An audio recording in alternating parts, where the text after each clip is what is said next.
প্রাণ প্রিয় ঝিনাইদহ জেলাবাসী, আপনারা কেমন আছেন? হিশাম ইবনে আমর মুরব্বী মানুষ, তিনি 3-4 দিন যাবৎ পর্যন্ত কোনো কিছুই খায় না। এই হিশাম ইবনে আমর 3-4 দিন যাবৎ কোনো কিছু না খাওয়ার কারণে হিশাম ইবনে আমর দুর্বল হয়ে গিয়েছে। রাত্রেবেলায় যখন বিবির সাথে ঘুমাতে গেলেন, বিবি ডাক দিয়ে বলতে, প্রিয়তম স্বামী আমার, আজকে কয়েকদিন হয়ে গেল আপনি কোনো কিছুই খান না। রাত্রিবেলায় দেখি আপনি মুরব্বী মানুষ, এই পাশ ওই পাশ হন, রাত্রিবেলাও আপনি ঘুমান না, কেন আপনি টেনশন করেন? হিশাম ইবনে আমর বয়োবৃদ্ধ মানুষ, তিনি বলছে, ও প্রিয়তম স্ত্রী মুহাম্মদ ইবনে আব্দুল্লাহ, আব্দুল্লাহর সন্তান মুহাম্মদ, এই মুহাম্মদ তো আমাদের সামনেই বড় হয়েছে, মুহাম্মদকে ভালো করে আমরা চিনি। যদিও মুহাম্মদ দিনের দাওয়াত দেয়, আমাদের ধর্ম লাত মানাত উজ্জাতের ইবাদত করে না, কিন্তু মুহাম্মদ তো একজন ভালো মানুষ।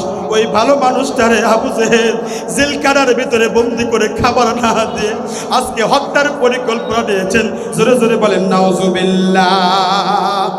সে আমার দেশের সন্তান, দেশের 1 নম্বর নাগরিক। এই মানুষটাকে আবু জেহেল হত্যা করবে, আমি হিশাম ইবনে আমর মানতে পারি না, পারি না, পারি না। কথা বলেন ঠিক কিনা? আমার ভাইরা, আমার বন্ধুগণ, আমি শুধু চিন্তা করতেছি, এই যে হিশাম ইবনে আমর মুরব্বী মানুষ, বয়োবৃদ্ধ থাকা অবস্থাতেও যে চিন্তা ভাবনা করেছেন, বিবিকে বললেন, বিবি, যতক্ষণ পর্যন্ত মুহাম্মদকে জেলের তালা ভেঙ্গে তাকে মুক্ত না করব, ততক্ষণ পর্যন্ত সংগ্রাম চালিয়ে যাব। সম্মানিত উপস্থিতি, আমি আপনাদের সামনে সূরাতুল আনফালের 30 নম্বর আয়াতে কারিমা তেলাওয়াত করেছি। যারা কোরআন থেকে কথা বলে তারা পৃথিবীর মধ্যে সবচাইতে সত্য এবং সঠিক কথা বলে। কথা বলেন ঠিক কিনা? মান ক্বালা বিহি সাদাকা ওয়া মান হাকামা বিহি আদালা ওয়া মান দাআ ইলাল্লাহি ফাকাদ হুদিয়া ইলা সিরাতিন মুস্তাকিম। অর্থাৎ যে কোরআন থেকে কথা বলে সে সত্য কথা বলে, আর যে কোরআন থেকে বিচার করে সেও সঠিক বিচার করে। কথা বলেন ঠিক কিনা? আর যে ওমান দাআ ইলাল্লাহি ফাকাদ হুদিয়া ইলা সিরাতিন মুস্তাকিম, যে কোরআন দিয়ে দাওয়াত দেয় সেও সঠিক দাওয়াত দেয়। চিল্লায়া বলেন সুবহানাল্লাহ। তবে আমরা খুবই আনন্দিত। কেন? সেটা হলো এই যে আজকের মাহফিলে আমরা আসতে পেরেছি, আমরা আনন্দিত না সকলেই? কথা বলে আনন্দিত কিনা? তবে আজকে আরো আনন্দিত এই কারণে, ওমান হাকামা বিহি আদালা, যারা কোরআন দিয়ে বিচার করে তারা সঠিক বিচার করে। চিল্লায়া বলেন সুবহানাল্লাহ। তবে আজকে একটি ঐতিহাসিক রায় হয়েছে, আপনারা কি শুনতে পেরেছেন?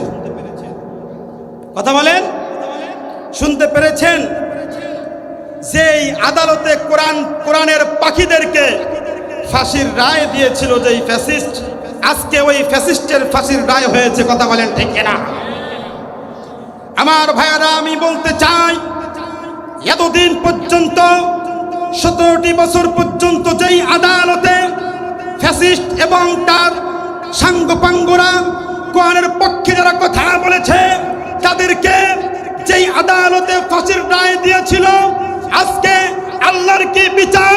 17টি বছর পরে আল্লামা দিলওয়ার হোসেন সাঈদী যেই আদালতে তার যাবজ্জীবন কারাদণ্ড দিয়েছিল এবং জাতীয় নেতাদেরকে কারাদণ্ড দিয়েছিল, আল্লাহর কি অসীম কৃপা, সেই একই আদালতে তারও ফাঁসির রায় হয়েছে। কথা বলেন ঠিক কিনা? আমার ভাইয়েরা, আমার বন্ধুগণ, আমি বলতে চাই, ওমান হাকামা বিহি আদালা, যারা কোরআন দিয়ে বিচার করে তারা সঠিক বিচার করে। কথা বলেন ঠিক কিনা? তবে আমি আপনাদের সামনে পবিত্র কোরআনুল কারীম থেকে ছোট্ট একটি আয়াতে কারিমা তেলাওয়াত করেছি, সূরাতুল আনফালের 30 নম্বর আয়াতে কারিমা। আমি আমার আলোচনায় সরাসরি চলে যেতে চাই। আল্লাহ রাব্বুল আলামিন পবিত্র কোরআনুল কারীমের সূরাতুল আনফালের 30 নম্বর আয়াতে কারিমার মধ্যে বলেছেন, وَإِذْ يَمْكُرُ بِكَ الَّذِينَ كَفَرُوا لِيُثْبِتُوكَ আও ইয়াকতুলুকা আও ইউখরিজুকা ওয়া ইয়ামকুরুনা ওয়া ইয়ামকুরুল্লাহ ওয়াল্লাহু খায়রুল মাকিরিন। নবী মুহাম্মদুর রাসূলুল্লাহ সাল্লাল্লাহু আলাইহি ওয়াসাল্লামকে জানিয়ে দিয়ে বলছেন, ওয়া ইল, হে নবী আপনার কি মনে আছে কাফেররা যখন আপনার বিরুদ্ধে চক্রান্ত করতেছিল? কি চক্রান্ত করতেছিল? আল্লাহ রাব্বুল আলামিন এই আয়াতে কারিমার ভিতরে কাফেরদের তিনটা চক্রান্তের কথা ফাঁস করে দিলেন। ও নবী আপনার কি মনে আছে? ওয়া ইল ইয়ামকুরু বিকাল্লাযীনা কাফারু লিইউসবিতুকা আও ইয়াকতুলুকা আও ইউখরিজুকা। ও নবী আপনি সত্যের পক্ষে কথা বলেন, এইগুলো আবু জেহেলের ভালো লাগে না। কথা বলেন ঠিক কি না? ও নবী আপনি দিনের দাওয়াত দেন কাফেরদেরকে, কাফের মুশরিক বেঈমানদেরকে আপনি অন্যায়ের পথ থেকে সঠিক পথে আসতে বলেন। এইগুলো আবু জেহেল, উতবা, শাইবা তার সাঙ্গ পাঙ্গদের এইগুলো ভালো লাগে না। এই জন্যই তো তারা আপনার বিরুদ্ধে তিনটা পদক্ষেপ নিয়েছে দারুন নদওয়ার ভিতরে। আমার ভাইয়েরা, আমার বন্ধুগণ, যেরকম ভাবে বাংলাদেশের মধ্যে জাতীয় সংসদ সদস্য আছে, ওরকম ভাবে ইন্ডিয়াতে বিধানসভা নামে একটি সংসদ ভবনের মতো আছে, যেখানে এমপি মন্ত্রীরা বসে বিভিন্ন বিল পাস করে। তৎকালীন যুগে আবু জেহেলের দারুন নদওয়া নামে একটি সংসদ ভবন ছিল, যেখানে বসে বসে ইসলামের বিরুদ্ধে কেমনে চক্রান্ত করা যায় ওইগুলোই তারা দিনরাত 24 ঘন্টা আলোচনা করত। দারুন নদওয়ার ভিতরে আবু জেহেল এবং তার উতবা, শাইবা, আবু জেহেল তার সাঙ্গ পাঙ্গ মিলে আল্লাহ নবী, বিশ্ব নবী মুহাম্মদুর রাসূলুল্লাহ সাল্লাল্লাহু আলাইহি ওয়াসাল্লামের জন্য তার বিরুদ্ধে তিনটি পদক্ষেপ নিল। এক নাম্বার পদক্ষেপ হলো আল্লাহ নবী, বিশ্ব নবী মুহাম্মদুর রাসূলুল্লাহ সাল্লাল্লাহু আলাইহি ওয়াসাল্লাম দিনের দাওয়াত কেন তিনি প্রচার করেন, এটাকে রুখার জন্য, এটাকে বাধা দেওয়ার জন্য এক নাম্বার পদক্ষেপ হলো আল্লাহর রাসূল সাল্লাল্লাহু আলাইহি ওয়াসাল্লামকে নজরবন্দি, গৃহবন্দি করে রাখলো। জোরে জোরে বলি নাউজুবিল্লাহ। যাদের বুকে আছে, যাদের হৃদয়ে আছে আল্লাহর ভয়, তারা কখনো পথ ভুলে যায় না। এটা বলেন না, যাদের হৃদয়ে আছে আল্লাহর ভয়, তারা কখনো পথ ভুলে যায় না। ঠিক কি না? রাসূল সাল্লাল্লাহু আলাইহি ওয়াসাল্লাম দিনের দাওয়াত দেন, কাফের মুশরিক বেঈমানরা আল্লাহর হাবিব সাল্লাল্লাহু আলাইহি ওয়াসাল্লামকে নজরবন্দি করে রাখলেন, গৃহবন্দী করে রাখলেন। যেখানে গৃহবন্দী করে রাখলেন সেই জায়গাটার নাম ছিল শিয়াবে আবি তালেব। শিয়াবে আবি তালেবের ভিতরে আপনার পয়গম্বর, আমার পয়গম্বর সরকার দু আলম নবীকে একদিন, 2 দিন, 3 দিন নয়, 1 মাস আর 2 মাস, 3 মাস নয়, 1 বছর 2 বছর নয়, 3টা বছর পর্যন্ত আপনার আমার হাবিব সাল্লাল্লাহু আলাইহি ওয়াসাল্লামকে আবু জেহেল, উতবা, শাইবা তারা কারাবন্দি করে রেখেছিল। জোরে জোরে বলেন নাউজুবিল্লাহ। কয় বছর? একটু কি চিন্তা করা যায়? শুধুমাত্র কেবলমাত্র দিনের দাওয়াত দেওয়ার জন্য, শুধুমাত্র কেবলমাত্র আল্লাহর জমিনে আল্লাহর হক কথাগুলো বলার জন্য আবু জেহেল, উতবা, শাইবা এবং তার সাঙ্গপাঙ্গরা যেরকম ভাবে আজ থেকে 1500 বছর পূর্বে আল্লাহ রাসূল সাল্লাল্লাহু আলাইহি ওয়াসাল্লামের বিরুদ্ধে গৃহবন্দী করে রেখেছিল, হত্যার হুমকি দিয়েছিল এবং দেশ থেকে নাগরিকত্ব বাতিল করে দেশ থেকে বিতাড়িত করতে চেয়েছিল, ওরকম আমাদের দেশের মধ্যেও বিগত ফ্যাসিস্ট হাসিনার আমলে হয়েছে কি হয় নাই? কথা বলেন, হয়েছে কি হয় নাই? আমার ভাইয়েরা, আমার বন্ধুগণ, আমি বলতে চাই আজকে যে ঐতিহাসিক রায় হয়েছে, এই রায় থেকে বাংলাদেশ সহকারে পুরো বিশ্বের স্বৈরাচার যারা আছে এখান থেকে শিক্ষা নেওয়ার দরকার আছে কি নাই? কথা বলেন। কোথায় আওয়ামী লীগ, কোথায় কাদের কাকা, কোথায় গেল ওই জালিমের গরম গরম কথা। খেলা হবে, খেলা হবে, খেলা হবে বলে কাকাই গেল পালাইয়া, ঠিক কিনা? আমার ভাইয়েরা, আমার বন্ধুগণ, আমি যে কথা আপনাদেরকে বলতে চাই সেটা হলো আকুল জাআল হক ওয়া যাহাকাল বাতিল, হক আসবে, মিথ্যা পালাতে বাধ্য হবে। কথা বলেন ঠিক কিনা? আমার ভাইয়েরা, আমার বন্ধুগণ, আল্লাহ নবী, বিশ্ব নবী মুহাম্মদুর রাসূলুল্লাহ সাল্লাল্লাহু আলাইহি ওয়াসাল্লামকে আবু জেহেল, উতবা, সাইবা এবং তার সাঙ্গপাঙ্গরা মিলে তার বিরুদ্ধে একটি চক্রান্ত করলো। সেটা হলো আল্লাহ রাসূল সাল্লাল্লাহু আলাইহি ওয়াসাল্লামকে গৃহবন্দী করে রাখবে। কথা বলেন ঠিক কিনা? আমার ভাইয়েরা, আমার বন্ধুগণ, শুধু তাই নয়, আল্লাহ রাব্বুল আলামিন এই আয়াতে কারিমার ভিতরে আল্লাহ রাসূল সাল্লাল্লাহু আলাইহি ওয়াসাল্লামের বিরুদ্ধে আরো কয়েকটি আদেশ জারি করেছিল। এক নাম্বার হলো আল্লাহ রাসূল সাল্লাল্লাহু আলাইহি ওয়াসাল্লামকে গৃহবন্দী করে রাখবে। দুই নাম্বার হলো আল্লাহ রাসূল সাল্লাল্লাহু আলাইহি ওয়াসাল্লামকে হত্যা করবে। নাউজুবিল্লাহ বলেন। কি করবে? হত্যা করে ফেলবে। এরপরে তারা পরামর্শ করলো, যদি হত্যা করতে না পারি তাহলে মুহাম্মদ ইবনে আব্দুল্লাহর নাগরিকত্ব বাতিল করে দিয়ে এই মক্কা মদিনা থেকে বের করে দেবে। নাউজুবিল্লাহ বলেন। নাগরিকত্ব বাতিল করে কোথায় পাঠিয়ে দিবে? আচ্ছা, বুঝে থাকলে বলুন তো, ফ্যাসিস্টের আমলের সাথে এবং আবু জেহেল, উতবা, সাইবার আমলের মিল আছে কি নাই? কথা বলেন ভাই। বিরক্ত হচ্ছেন? বলবো ফ্যাসিস্টের আমলে আলোচনা করতে পারি নাই। যখনই আলোচনা করেছি আমি মুফতি শামীম আল মিসবার মাইক পর্যন্ত কেড়ে নেওয়া হয়েছে। আমার ভাইয়েরা, আমার বন্ধুগণ, আমার মনে আছে ফ্যাসিস্টের আমলে যখন আলোচনা করেছিলাম, এই মাইক কেড়ে নিয়ে মক্খর গাজাখর নেতারা তারা আমাদেরকে কাউন্টার দিয়েছে। কথা বলেন ঠিক কিনা? আমার ভাইয়েরা, আমার বন্ধুগণ, আমি বলতে চাই, যেহেতু মাইক পেয়েছেন, মন খুলে কথা বলি। কথা বলেন। কথা বলবো আল্লাহর কোরআন থেকে কথা বলবো, তাফসীর করবো, ব্যাখ্যা করবো। আল্লাহর কোরআনের কথা বলতে গিয়ে আমি মুফতি শামীম আল মিসবার যদি জীবনও চলে যায়, বাঁচলে শহীদ, মরলে বাঁচলে গাজী, মরলে শহীদ। বাঁচলে গাজী, মরলে কি শহীদ। আমার ভাইয়েরা, আমার বন্ধুগণ, আল্লাহর নবী, বিশ্ব নবী মুহাম্মদুর রাসূলুল্লাহ সাল্লাল্লাহু আলাইহি ওয়াসাল্লামকে তার বিরুদ্ধে তিনটি চক্রান্ত করলেন।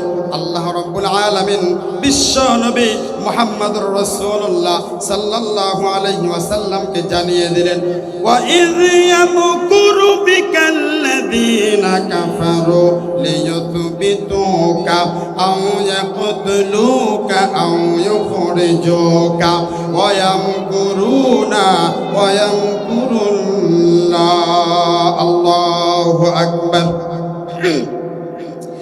আল্লাহ রাব্বুল আলামিন তার হাবিব সাল্লাল্লাহু আলাইহি ওয়াসাল্লামকে জানিয়ে দিলেন, এই দিক দিয়ে কাফের মুশরিক বেঈমানরা তার মন্ত্রী পরিষদের ভিতরে বৈঠক করে ফেলেছে। আমাদের সংসদ ভবনে যেরকম ভাবে আলেমদের বিরুদ্ধে আমাদের জাতীয় নেতা যারা ছিল তাদের বিরুদ্ধে। আচ্ছা ঠিক আছে, আচ্ছা ঠিক আছে। আমার ভাইয়েরা, আমার বন্ধুগণ, আল্লাহর হাবিব সাল্লাল্লাহু আলাইহি ওয়াসাল্লামের বিরুদ্ধে যেই কথাগুলো আবু জেহেল বলেছিল, আল্লাহ রাব্বুল আলামিন সেই কথাগুলোকে আল্লাহ নবী সাল্লাল্লাহু আলাইহি ওয়াসাল্লামকে জানিয়ে দিয়েছেন। জোরে জোরে বলা যাবে কি সুবহানাল্লাহ। আবু জেহেল, উতবা, সাইবা সে মন্ত্রী পরিষদ থাকলো। তার মন্ত্রী পরিষদের ভিতরে সদস্য ছিল মোট 11 জন। কয়জন বলেন? তার মন্ত্রী পরিষদের ভিতরে সদস্য ছিল 11 জন। এই 11 জন বসে তারা পরামর্শ করলো মুহাম্মদকে কিভাবে এই দিনের দাওয়াত থেকে ঠেকানো যায়, কিভাবে আটকানো যায়। আমার ভাইয়েরা, আমার বন্ধুগণ, আল্লাহ রসুল সাল্লাল্লাহু আলাইহি ওয়াসাল্লামকে একদিন নয়, 2 দিন নয়, 1 মাস আর 2 মাস নয়, 1 বছর আর 2 বছর নয়, 3 বছর পর্যন্ত তাকে শিয়াবে আবি তালেবের ভিতরে কারাবন্দী করে রেখেছিল। জোরে জোরে বলেন নাউজুবিল্লাহ। আল্লাহর হাবিব সাল্লাল্লাহু আলাইহি ওয়াসাল্লাম শিয়াবে আবি তালেবের কথা বলতে গিয়ে তিনি কান্না করে বলেন, এই শিয়াবে আবি তালেবের ভিতরে 3 বছর পর্যন্ত আমরা ছিলাম। ক্ষুধার তাড়নায় আমরা বাবুল গাছের পাতা পর্যন্ত চিবিয়ে চিবিয়ে খেয়েছি। জোরে জোরে বলা যাবে কি নাউজুবিল্লাহ।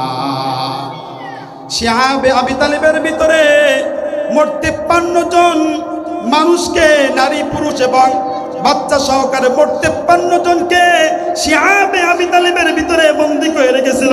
জোরে জোরে বলেন নাউজুবিল্লাহ। আমার ভাইয়েরা, আমার বন্ধুগণ, নবুয়তের 7ম বছর যখন পার হয়ে গেল, আল্লাহর হাবিব সাল্লাল্লাহু আলাইহি ওয়াসাল্লাম দিনের দাওয়াত যখন দিচ্ছিলেন, নবুয়তের 7ম বছরে আল্লাহর হাবিব সাল্লাল্লাহু আলাইহি ওয়াসাল্লাম সহকারে মোট 53 জনকে আবু জেহেল, উতবা, সাইবা তাকে বন্দী করে রাখলেন শিয়াবে আবি তালেবের ভিতরে।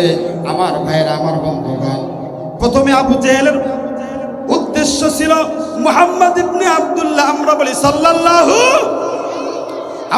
সাল্লাল্লাহু আলাইহি ওয়াসাল্লাম 3 বছর পর্যন্ত যখন আটকিয়ে রেখেছিল, আবু জেহেল উদ্দেশ্য ছিল মুহাম্মদ ইবনে আব্দুল্লাহর যখন খাবার পানি বন্ধ করে দেব, মুহাম্মদ এমনিতেই দিনের দাওয়াত দেওয়া থেকে বিরত চলে আসবেন, দিনের দাওয়াত দেওয়া থেকে ফিরে আসবেন। মুহাম্মদ ইবনে আব্দুল্লাহ যখন দেখলেন আবু জেহেল, উতবা, সাইবা এবং তারা যখন সবাই মিলে দেখলেন মুহাম্মদ ইবনে আব্দুল্লাহকে যখন শিয়াবে আবু তালেবের ভিতরে রেখেছি, তাদের ঈমানকে কখনো দুর্বল করা যায় না। আল্লাহু আকবার। যাদের ভিতরে ঈমান আছে তাদেরকে কেউ দুর্বল করতে পারবে না। কথা বলেন ঠিক কিনা? কারণ তার ভিতরে শুধুমাত্র কেবলমাত্র আল্লাহর ভয় আছে। কথা বলেন ঠিক কিনা? আমার ভাইয়েরা, আমার বন্ধুগণ, প্রাথমিক অবস্থায় মুহাম্মদ ইবনে আব্দুল্লাহ, আমরা বলি সাল্লাল্লাহু আলাইহি ওয়াসাল্লাম, তার সাথে দেখা করার জন্য মুহাম্মদ সাল্লাল্লাহু আলাইহি ওয়াসাল্লামের সাথে মক্কার সমস্ত মানুষদের ভালো সুসম্পর্ক ছিল। এমন কোনো মানুষ নাই যেই মানুষটার সাথে মুহাম্মদ ইবনে আব্দুল্লাহর কোনো খারাপ সম্পর্ক। কথা বলেন ঠিক কিনা? কেনই বা খারাপ সম্পর্ক থাকবে? এই মুহাম্মদ ইবনে আব্দুল্লাহ ছোটবেলা থেকেই মক্কাবাসীর সামনে বড় হয়েছে। কথা বলেন ঠিক কিনা? তিনি জীবনে একটা মিথ্যা কথা বলেন নাই। এই কারণে যারা ঈমান আনে নাই তারা পর্যন্ত খাবার নিয়ে মুহাম্মদ সাল্লাল্লাহু আলাইহি ওয়াসাল্লামের সাথে দেখা করার জন্য শিয়াবে আবু তালেবে চলে যেত। জোরে জোরে বলা যাবে কি সুবহানাল্লাহ। তারা খাবার নিয়ে শিয়াবে আবু তালেবে চলে যেত মুহাম্মদ সাল্লাল্লাহু আলাইহি সাল্লামকে দেখার জন্য। আবু জেহেল ঘোষণা দিয়ে দিল, মক্কাবাসী ভালো করে শোনো, এখন থেকে যে মুহাম্মদের জন্য খাবার নিয়ে যাবে তাকেও বন্দী করে রাখা হবে। নাউজুবিল্লাহ বলেন না, নাউজুবিল্লাহ বলবেন না। যারা খাবার নিয়ে যেত তাদেরকেও বন্দী করে রাখত। এরপরে কোনো মানুষ আর খাবার দাবার নিয়ে যায় না। আচ্ছা, যদি আমাদের এই দেশের ভিতরে কেউ অনাহারে থাকে, তাকে দেখার দায়িত্ব আমাদের আছে কি নাই? কথা বলেন। প্রতিবেশীর হক আদায় করার দরকার আছে কি নাই? আছে। আজকে আমরা তা করি। আমার পাশের বাড়ির প্রতিবেশী না খেয়ে থাকে, আমরা খবরটা পর্যন্ত নেই না। কথা বলেন ঠিক কিনা? বিভিন্ন পেপার পত্রিকায় আমরা দেখি যে অমুক জেলায় অমুক গ্রামের ভিতরে না খেয়ে পড়ে আছে, শুধু পড়ে নেই, মৃত্যুবরণ করেছে, তার হাড় পর্যন্ত বের হয়ে গেছে, বস্তুগুলি পচে গেছে। একটা বার চিন্তা করে দেখুন তো, যদি প্রতিবেশীর খোঁজ খবর নিত, কবে জানি আল্লাহর বান্দা মারা গেছে, আর লাশ পচতে কি 1 দিন 2 দিন লাগে? কথা বলেন। অবশ্যই কতদিন পার হয়ে গিয়েছে এই লাশটা পচার জন্য প্রতিবেশী খবরটা পর্যন্ত নেয় নাই। কথা বলেন ঠিক কিনা? এরকম প্রতিবেশী আমাদের সমাজের ভিতরে আছে কিনা যে খবর নেয় না? আছে। অথচ আল্লাহ রাব্বুল আলামিন পবিত্র কোরআনুল কারীমের মধ্যে বলেছেন, ওয়াইতাইদিল কুরবা কোরআনের একটি আয়াত, ওই দিকে আমি যাব না, বলতে গেলে আমার আলোচনা লম্বা হয়ে যাবে। আল্লাহ তাআলা নিজে পবিত্র কোরআনের ভিতরে বলেছেন, তোমরা তোমাদের প্রতিবেশীদের খোঁজ খবর নাও। জোরে বলেন সুবহানাল্লাহ। এই যে আপনাদের দারুত তালিম আল ইসলামিয়া নুরানি ক্যাডেট মাদ্রাসা, এটা আপনাদের প্রতিষ্ঠান না? কথা বলেন। যে এলাকার ভিতরে দিনী প্রতিষ্ঠান থাকে সেই এলাকার ভিতরে অন্তত আল্লাহর গজব সেখানে নামে না। সুবহানাল্লাহ। বাড়িতে যায় কেন, সমস্যা নেই। সুবহানাল্লাহ বলেন না। যে এলাকার ভিতরে মাদ্রাসা থাকে, মসজিদ থাকে, সেই এলাকার ভিতরে আসমানি গজব আল্লাহ তাআলা দেন না। অতএব এই এলাকায় যারা বসবাস করে তাদের কপাল ভালো না খারাপ? আমি শুনি না, একটু কানে কম শুনি, জোরে বলতে হবে। ভালো না খারাপ? ভালো, আলহামদুলিল্লাহ। ওই তাইদিল কুরবা, প্রতিবেশীদের খোঁজ খবর নিতে হবে। আব্দুল্লাহ ইবনে মুবারক রাহমাতুল্লাহি আলাইহির একটা কাহিনী মনে পড়ে গেল। আমার ভাইয়েরা, আমার বন্ধুগণ, আব্দুল্লাহ ইবনে মুবারক রাহিমাহুল্লাহ জগৎ বিখ্যাত একজন মুহাদ্দিস ছিলেন। আব্দুল্লাহ ইবনে মুবারক রাহমাতুল্লাহি আলাইহির ছোট্ট একটি সন্তান ছিল। ওই সন্তানটি একদিন বাড়ির পাশে রাস্তা দিয়ে হাঁটতেছিলেন। রাস্তা দিয়ে হাঁটতে হাঁটতে এমন একটি বাড়ি পর্যন্ত চলে গেলেন, যেই বাড়িতে গোশত রান্না করা হয়েছে। ছোট্ট বাচ্চা ওই বাড়ি পর্যন্ত চলে গেলেন। চলে যাওয়ার পরে বাড়ির ভিতরে ঢুকলেন। ঢোকার পরে বাড়ির মালিককে বললেন, চাচা, আপনারা তো সবাই মিলে গোশত খাচ্ছেন, আপনিও খাচ্ছেন, আপনার সন্তানও গোশত খাচ্ছে, আমাকে কি এক টুকরা গোশত দেওয়া যাবে?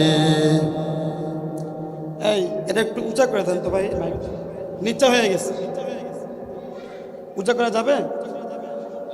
একটু উঁচা করে দেন। জিকির করে লা ইলাহা ইল্লাল্লাহ। এটা একটু উঁচা করে দেন।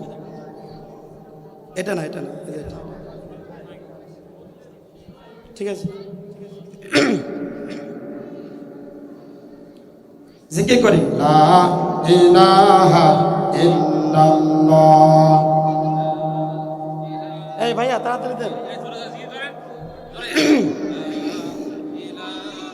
চর্ম নাই, হেফাজত, খেলাফত, আমাদের ভেদাভেদ নাই। ঠিক কিনা? একটু বলেন। এসো মমতার বন্ধনে হাতে হাত রাখি, সব দ্বন্দ্ব বিভেদ ভুলে যাই। জামাত চর্ম নাই, হেফাজত, খেলাফত, আমাদের ভেদাভেদ নাই।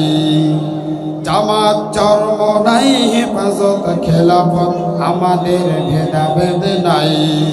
এসো মমতার বন্ধনে হাতে হাত রাখি, সব দ্বন্দ্ব বিভেদ ভুলে যাই। জামাত চর্ম নাই, হেফাজত, খেলাফত, আমাদের ভেদাভেদ নাই। এটা বলেন না। জামাত চর্ম নাই, হেফাজত, খেলাফত, আমাদের ভেদাভেদ নাই। এসো মমতার বন্ধনে হাতে হাত রাখি, সব দ্বন্দ্ব বিভেদ ভুলে যাই। জামাত চর্ম নাই, হেফাজত, খেলাফত, আমাদের ভেদাভেদ নাই।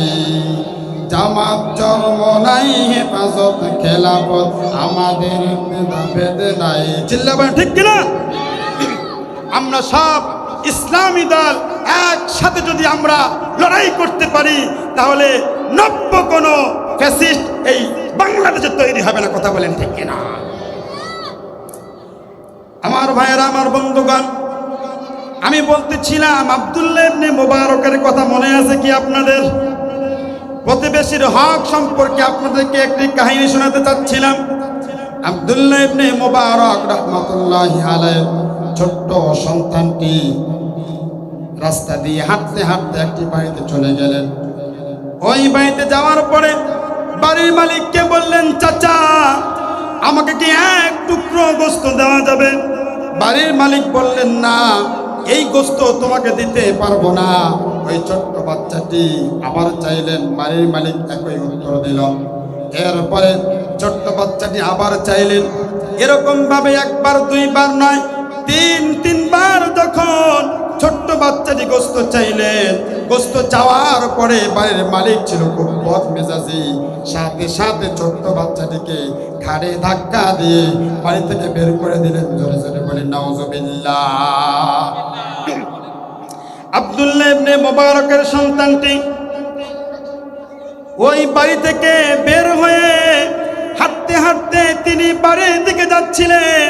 পথিমধ্যে আব্দুল্লাহ ইবনে মুবারকের সাথে তার দেখা হয়ে গেল। আব্দুল্লাহ ইবনে মুবারকের সাথে যখন দেখা হয়ে গেল, আব্দুল্লাহ ইবনে মুবারক তার সন্তানকে জিজ্ঞাসা করলো, ও বাবা, তোমার চোখের কোণায় কেন পানি দেখা যায়? ছোট্ট বাচ্চাটি ভয়ে কোনো কিছুই বলে না। যদি বাবা জানতে পারে অমুক বাড়ি থেকে গোশত চেয়েছি আর গোশত দেয় নাই, আমি কাঁদতে কাঁদতে বের হয়ে যাচ্ছি, আমার বাবা তো আমাকে বকাবকি করবে। এই জন্য আব্দুল্লাহ ইবনে মুবারকের সন্তানটি কোনো কিছুই বললেন না, তিনি চুপ হয়ে রইলেন। বললেন, বাবা না, আমার কোনো কিছুই হয় নাই। কিন্তু আব্দুল্লাহ ইবনে মুবারক রাহমাতুল্লাহি আলাইহি খুব বিচক্ষণ একজন মানুষ ছিলেন। আব্দুল্লাহ ইবনে মুবারক বারবার যখন জিজ্ঞাসা করলেন, ওই ছোট্ট বাচ্চাটি বললেন, বাবা হ্যাঁ, আমার কিছু হয়েছে। ওই যে পাশের বাড়ি দেখা যায়, ওই পাশের বাড়িতে আমি গিয়েছিলাম, সেখানে গরুর গোশত রান্না করা হয়েছে। আমি এক টুকরো গোশত চেয়েছিলাম, কিন্তু পাশের বাড়ি থেকে আমাকে কোনো গোশত দেওয়া হয় নাই। এই জন্য আমি কাঁদতেছি বাবা। গোশত তারা তো দেয় নাই, বরঞ্চ আমাকে ঘাড়ে ধাক্কা দিয়ে বাড়ি থেকে বের করে দিয়েছে। আব্দুল্লাহ ইবনে মুবারক রাহমাতুল্লাহি আলাইহি এই কথাটা শোনার পরে তিনি মর্মাহত হলেন।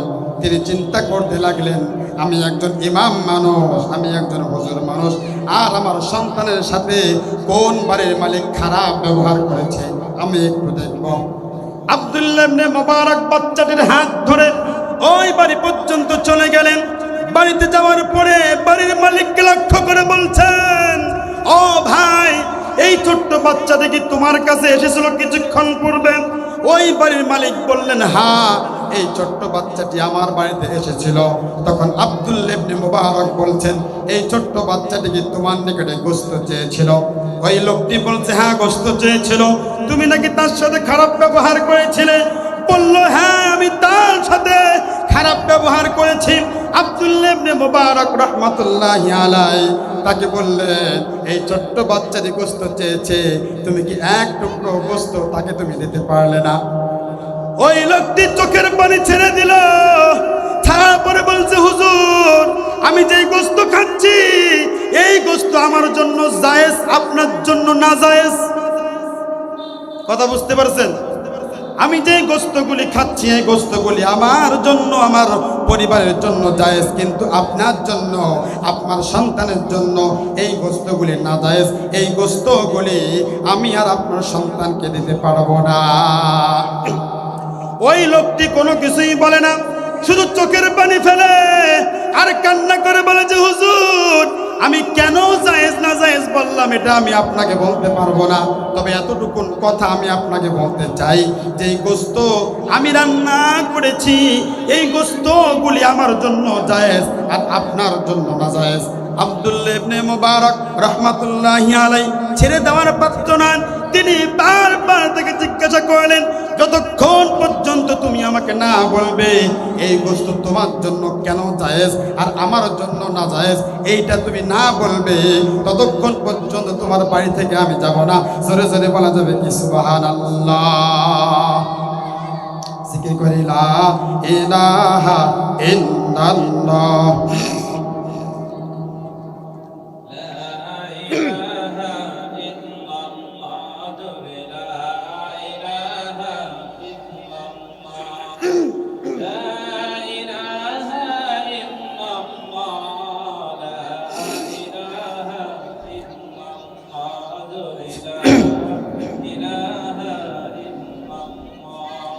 আল্লামা সাইদি তুমি মরণি, শহীদ হয়েছ তুমি এটাই জানি।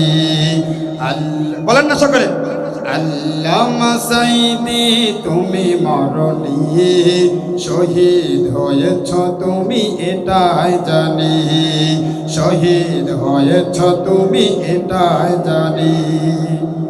কারাগারে কাটালে 13টি বছর, জালিমকে বেঁচে দেখে তোমাদের কারাগারে কাটালে 13টি বছর, জালিম কে বেঁচে দেখে তোমায় দেখে থর থর। তুমি যে ছিলে মোদের নয়ন মণি, তুমি যে ছিলে মোদের নয়ন মণি, শহীদ হয়েছ তুমি এটাই জানি। আল্লামা সাঈদী তুমি মরণি, শহীদ হয়েছ তুমি এটাই জানি। চিল্লা বলে ঠিক কিনা? আমার ভাইয়েরা, আমার বন্ধুগণ, আমরা কোথায় ছিলাম মনে আছে? আমাদের মনে আছে কোথায় ছিলাম? আব্দুল্লাহ ইবনে মুবারক ওই ব্যক্তিকে জিজ্ঞাসা করছেন, কেন তোমার জন্য জায়েজ আর আমার জন্য না জায়েজ, ব্যাখ্যা তুমি আমাকে দাও। আমার ভাইয়েরা, আমার বন্ধুগণ, গভীর মনোযোগ দিয়ে শোনেন। আব্দুল্লাহ ইবনে মুবারক রাহিমাহুল্লাহ ওই ব্যক্তিকে জিজ্ঞাসা করলেন, ভাই এই গোশত তোমার জন্য জায়েজ আর আমার জন্য না জায়েজ, এই ব্যাখ্যা তুমি যতক্ষণ পর্যন্ত না দিবে ততক্ষণ পর্যন্ত তোমার বাড়ি আমি ত্যাগ করব না। ওই লোকটি চোখের পানি ফেলে কাঁদছে আর বলছে, হুজুর আজকে 3টা দিন হয়ে গেল আমার বাড়ির চুলায় কোনো আগুন জ্বলে না। আল্লাহু আকবার। আমার বিবি সন্তানদেরকে সান্ত্বনা দেয়, চুলার ভিতরে একটা পাতিল দিয়ে খড়িগুলো নাড়াচাড়া করে আর সান্ত্বনা দেয়, বাচ্চারা তোমাদের জন্য চুলার মধ্যে কোনো কিছু রান্না করা হচ্ছে। আমার ভাইয়েরা, আমার বন্ধুগণ, ওই লোকটি কেঁদে কেঁদে বলে যে, হুজুর 3 দিন আগে আমি কাজে বের হয়েছিলাম, কোনো কাজ পাই নাই, কাজ থেকে আমি চলে আসছি। 2য় দিন গেলাম, কাজ পেলাম না। 3য় দিন গেলাম, তারপরও কাজ পেলাম না।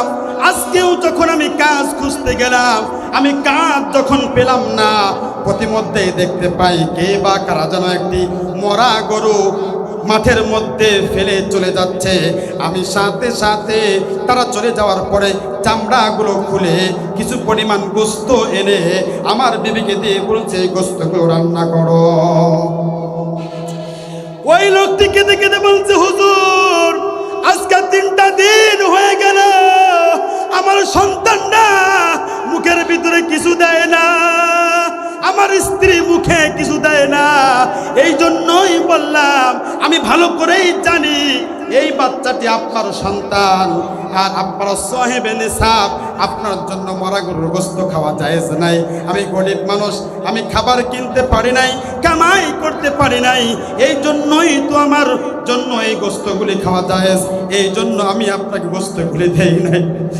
আব্দুল্লাহ ইবনে মুবারক চোখের পানিগুলো ফেলে দিলেন, তিনি কান্না শুরু করে দিলেন।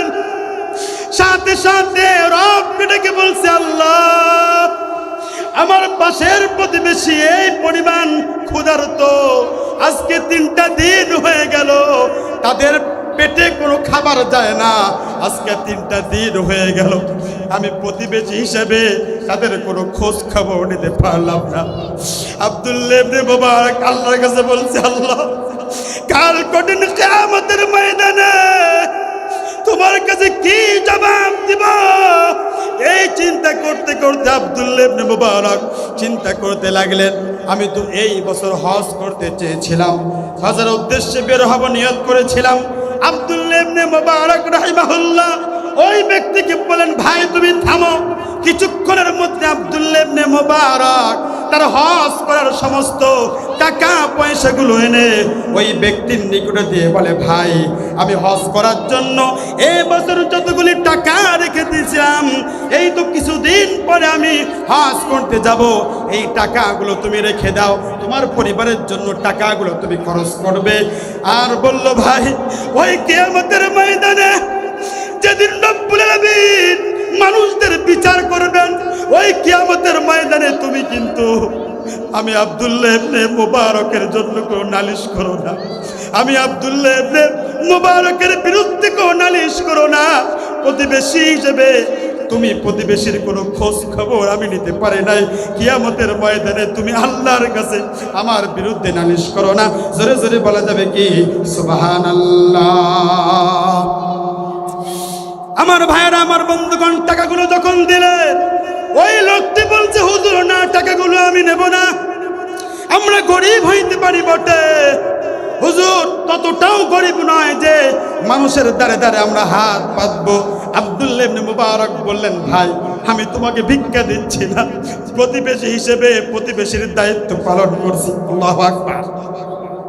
আমার ভাইয়েরা, আমার বন্ধুগণ, আব্দুল্লাহ ইবনে মুবারক যখন টাকাগুলো ওই লোকটিকে দিলেন, ওই লোকটি টাকা নেওয়ার পরে আব্দুল্লাহ ইবনে মুবারক রাহমাতুল্লাহি আলাইহি এক রাত্রে বেলায় কিছুদিন পরে স্বপ্নে দেখছেন।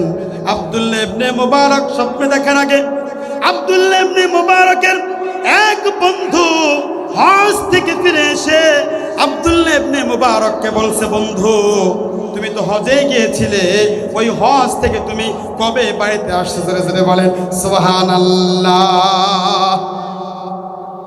চিন্তা করছেন, আব্দুল্লাহ ইবনে মুবারক হজে যায় নাই, এরপরেও তার এক বন্ধু বলছে, বন্ধু তুমি কবে হজ করতে গিয়েছিলে? আমি তোমাকে দেখলাম হজে তুমি গিয়েছো, তবে আমাকে তুমি না বলেই চলে আসলে। আল্লাহু আকবার বলবেন না? আব্দুল্লাহ ইবনে মুবারক হজে গিয়েছিল? কথা বলেন, হজে গিয়েছিল? আব্দুল্লাহ ইবনে মুবারক রাহমাতুল্লাহি আলাইহি তার বন্ধু বলছে, বন্ধু তোমার সাথে আমি একসাথে মুজদালিফায় ছিলাম, আমি তোমার সাথে কাবার চত্বরে একসাথে আমরা কাবা শরীফ তোয়াফ করেছি, আমি তোমার সাথে মিনার প্রান্তরে গিয়েছিলাম, সাফা মারওয়া তোমার সাথে সাই করেছি। বন্ধু তোমার সাথে আমি একসাথে শয়তানকে পাথর নিক্ষেপ করেছি, একসাথে আমরা বিশ্বনবী মুহাম্মদুর রাসূলুল্লাহ সাল্লাল্লাহু আলাইহি ওয়াসাল্লামের রওজা মোবারক জিয়ারত করেছি। বন্ধু আমাকে তুমি না বলে চলে আসলে। আব্দুল্লাহ ইবনে মুবারক রাহমাতুল্লাহি আলাইহি তার বন্ধুকে ডাক দিয়ে বলে, বন্ধু আমার তো ফরজ হজ ছিল যেটা গত বছর আমি করেছি, তবে এই বছরেও নিয়ত করেছিলাম আমি হজ করতে যাব, এটা ছিল আমার এই বছরের নফল হজ, তবে আমি আমার নফল হজের টাকাগুলো আমার পাশের বাড়ির প্রতিবেশীকে আমি দান করেছি, এই কারণে আমি এইবার হজ করতে পারি নাই। ওই সময় তার বন্ধু বলছে, বন্ধু মিথ্যা কথা বলো না, আমি ভালো করে জানি তুমি হজ করতে গিয়েছিলে। আব্দুল্লাহ ইবনে মুবারক রাহমাতুল্লাহি আলাইহি তার কিছুদিন পরে তিনি স্বপ্নে দেখছেন, আল্লাহ তাআলা স্বপ্ন যোগে তাকে জানিয়ে দিচ্ছেন, ও আব্দুল্লাহ ইবনে মুবারক তুমি প্রতিবেশীর হক আদায় করার কারণে তোমার জন্য ফরজ হজ ছিল যেটা তুমি গত বছর আদায় করেছিলে, এই বছর তোমার ছিল নফল হজ, তুমি নফল হজের টাকাগুলো তোমার এক পাশের বাড়ির প্রতিবেশীকে দান করার কারণে একজন ফেরেশতার মুখের ভিতরে তোমার মুখটাকে আমি সেট করে দিয়ে এই বছর তোমাকে আমি আল্লাহ কবুল হজ করিয়ে তোমাকে আমি নিষ্পাপ বানিয়ে দিয়েছি। জোরে জোরে বলা যাবে কি সুবহানাল্লাহ? প্রতিবেশীর হক ওই ইতাইদিল কুরবা, যারা প্রতিবেশীর হক আদায় করবে, আল্লাহ কোরআনে বলেছেন প্রতিবেশীর হক যারা আদায় করবে, প্রতিবেশীর সাথে যারা ভালো ব্যবহার করবে, ইন্নাল্লাহা ইয়ামুরু বিল আদলি ওয়াল ইহসান ওয়া ইতাইদিল কুরবা ওয়া ইয়ানহা আনিল ফাহশাই ওয়াল মুনকার ওয়াল বাগই ইয়াইযুকুম লাআল্লাকুম তাযাক্কারুন। আমার ভাইরা, আমার বন্ধুগণ, আল্লাহ তাআলা এই আয়াতের ভিতরে 6টা আদেশ 6টা নিষেধের কথা বলেছেন, তবে আমার বলার সময় নাই। তবে যদি কখনো আপনাদের জিনায় দেওয়া আসে, ইনশাআল্লাহ এই 6টা আয়াতের চমৎকার তাফসীর আছে, বলবো ইনশাআল্লাহ। তবে আমি আপনাদেরকে যে আয়াত নিয়ে আলোচনা শুরু করেছিলাম, ওইটা কি মনে আছে আপনাদের? আবু জেহেল, উতবা, সাইবা চক্রান্ত করেছিল আল্লাহ রাসূল সাল্লাল্লাহু আলাইহি ওয়াসাল্লামকে শিয়াবে আবি তালেবে কারাবদ্ধ করে রেখেছিলেন। তার প্রতিবেশী যারা ছিল খাবার নিয়ে আনতেন, মনে আছে আপনাদের? মনে আছে ভাই? ভালো করে লক্ষ্য করেন, আল্লাহর হাবিব সাল্লাল্লাহু আলাইহি ওয়াসাল্লাম যখন শিয়াবে আবি তালেবের ভিতরে ছিলেন, আবু জেহেল চক্রান্ত করলো, وَإِذْ يَمْكُرُ بِكَ الَّذِينَ كَفَرُوا لِيُثْبِتُوكَ أَوْ يَقْتُلُوكَ أَوْ يُخْرِجُوكَ وَيَمْكُرُونَ وَيَمْكُرُ اللَّهُ। তখন আবু জেহেল দেখতে পারলেন মুহাম্মদ ইবনে আব্দুল্লাহকে গৃহবন্দী করে রেখেছি, তারপরও কোনো কাজ হচ্ছে না, এরপরে আবু জেহেল মুহাম্মদ সাল্লাল্লাহু আলাইহি ওয়াসাল্লামকে হত্যার পরিকল্পনা করলেন। জোরে জোরে বলা যাবে কি নাউজুবিল্লাহ? বলেন কিসের পরিকল্পনা করলেন? হত্যার পরিকল্পনা করলেন। আমি বলেছিলাম আবু জেহেল তার মন্ত্রী পরিষদ ডাকলেন, ডাকার পরে পরামর্শ করলেন যে মুহাম্মদকে কোনোভাবেই দিন প্রচার থেকে বিরত রাখা যাচ্ছে না, বরঞ্চ মুহাম্মদ এবং তার সাঙ্গপাঙ্গ যারা আছে তারা ওই জেলখানায় বসেই তারা দিনের দাওয়াত দেয়। সুবহানাল্লাহ বলেন, সুবহানাল্লাহ বলেন। আমার ভাইয়েরা, আমার বন্ধুগণ, আবু জেহেল, উতবা, সাইবা তার মন্ত্রী পরিষদ ডাকলেন। এইবার কি করা যায়? এইবার আবু জেহেল মুহাম্মদ সাল্লাল্লাহু আলাইহি ওয়াসাল্লামকে হত্যার পরিকল্পনা করলেন। যদি বলেন নাউজুবিল্লাহ। যখন হত্যার পরিকল্পনা করলেন, আবু জেহেলের তিনজন উপদেষ্টা ছিল। তার ভিতরে প্রধান উপদেষ্টা হিশাম ইবনে আমর একজন বয়োবৃদ্ধ মুরব্বী মানুষ ছিলেন, যার বয়স ছিল 80 বছর। কত বছর? 80 বছর বয়স ছিল। যদিও কাফের ছিল, কিন্তু সমাজের ভিতরে একজন ভালো মানুষ ছিল। আমরা ভালো মানুষ কাদেরকে বলি? যারা সমাজের ভিতরে কল্যাণকর কাজ করে। হিশাম ইবনে আমর মুরব্বী মানুষ, তিনি 3-4 দিন যাবৎ পর্যন্ত কোনো কিছুই খায় না। এই হিশাম ইবনে আমর 3-4 দিন যাবৎ কোনো কিছু না খাওয়ার কারণে হিশাম ইবনে আমর দুর্বল হয়ে গিয়েছে। রাত্রেবেলায় যখন বিবির সাথে ঘুমাতে গেলেন, বিবি ডাক দিয়ে বলতে, প্রিয়তম স্বামী আমার, আজকে কয়েকদিন হয়ে গেল আপনি কোনো কিছুই খান না। রাত্রিবেলায় দেখি আপনি মুরব্বী মানুষ, এই পাশ ওই পাশ হন, রাত্রিবেলাও আপনি ঘুমান না, কেন আপনি টেনশন করেন? হিশাম ইবনে আমর বয়োবৃদ্ধ মানুষ, তিনি বলছে, ও প্রিয়তম স্ত্রী মুহাম্মদ ইবনে আব্দুল্লাহ, আব্দুল্লাহর সন্তান মুহাম্মদ, এই মুহাম্মদ তো আমাদের সামনেই বড় হয়েছে। মুহাম্মদকে ভালো করে আমরা চিনি। যদিও মুহাম্মদ দিনের দাওয়াত দেয়, আমাদের ধর্ম লাত মানাত উজ্জাতের ইবাদত করে না, কিন্তু মুহাম্মদ তো একজন ভালো মানুষ। ওই ভালো মানুষটারে আবু জেহেল জেলখানার ভিতরে বন্দি করে খাবার না দিয়ে আজকে হত্যার পরিকল্পনা নিয়েছেন। জোরে জোরে বলেন নাউজুবিল্লাহ। সে আমার দেশের সন্তান, দেশের 1 নম্বর নাগরিক। এই মানুষটাকে আবু জেহেল হত্যা করবে, আমি হিশাম ইবনে আমর মানতে পারি না, পারি না, পারি না। কথা বলেন ঠিক কিনা? আমার ভাইরা, আমার বন্ধুগণ, আমি শুধু চিন্তা করতেছি, এই যে হিশাম ইবনে আমর মুরব্বী মানুষ, বয়োবৃদ্ধ থাকা অবস্থাতেও যে চিন্তা ভাবনা করেছেন, বিবিকে বললেন, বিবি, যতক্ষণ পর্যন্ত মুহাম্মদকে জেলের তালা ভেঙ্গে তাকে মুক্ত না করব, ততক্ষণ পর্যন্ত সংগ্রাম চালিয়ে যাব। আল্লাহু আকবার বলেন। আমার ভাইরা, আমার বন্ধুগণ, আমরা দেখেছি বিগত দিনে এই দেশের তাওহীদ জনতা নামাজ না পড়লে কি হয়েছে, রোজা না রাখলে কি হয়েছে। যখন আল্লাহর কোরআনের বিরুদ্ধে ফ্যাসিস্ট যখন 100 কোটি বার জারি করেছিল আমার নবীর ইজ্জতের উপরে, ওই শাহবাগ চত্বরে যখন একদল নাস্তিক যখন চক্রান্ত করেছিল, আমার দেশের তাওহীদ জনতা মাথায় গামছা বেঁধে, কাপড়ের কাপড় বেঁধে রুখে দিয়েছিল। বুঝতে পেরেছেন আমার ভাইরা, আমার বন্ধুগণ?